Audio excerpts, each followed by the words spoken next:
A car breaks down on a forest road. Shadows dart between trees. And just when you think you're safe, they come back.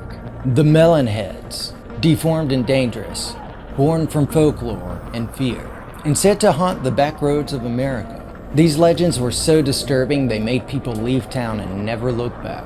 Hey, I'm Mombi Yuleman, and this channel is your guide to the weird, the haunted, and the unexplained.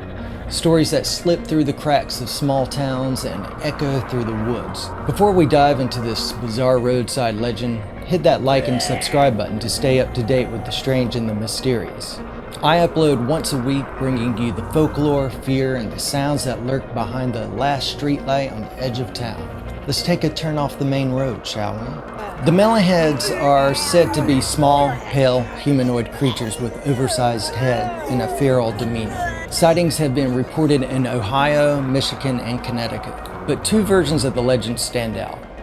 In Kirtland, Ohio, a family's car broke down in the woods. While trying to fix it, they began hearing strange rustling sounds. What they thought were animals turned out to be pale figures with bulbous heads, creeping through the brush at unnatural speeds. Look, if I had a head that big, I'd probably live in the woods too. Anyways, panic set in. The family locked themselves in the car. Something hit the windshield.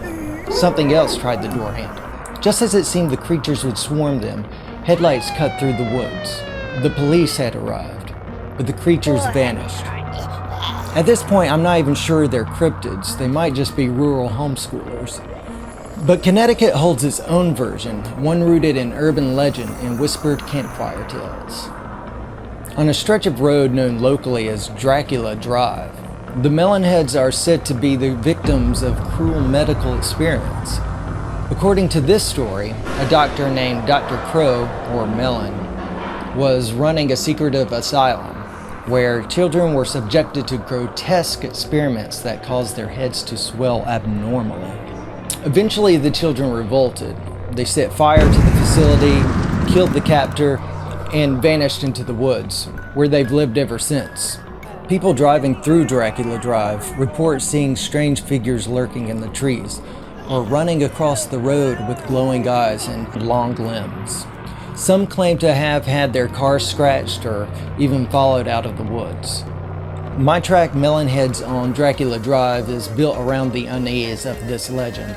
There's dread in the melody, but also a weird erratic pulse meant to evoke the unpredictable mischief of these creatures. Midway through the track, I wanted to recreate the moment they descend into chaos. The Melon Heads aren't just monsters, they're a warning, a whisper from the woods. This is Melon Heads on Dracula Drive from Triptych Volume 3. Could they still really be out there, watching from the trees? If you're ever on an empty road at night and see something small watching from the tree line, don't stop. And if you see one, just offer a snack and a neck brace. If you want to listen to the full track, follow the link below. Have you had a creepy experience or encounter something spooky, paranormal, or out of this world? Got a favorite cryptid you'd like me to cover? Share your story or request in the comments below. Until next time, stay curious, stay strange, and stay searching.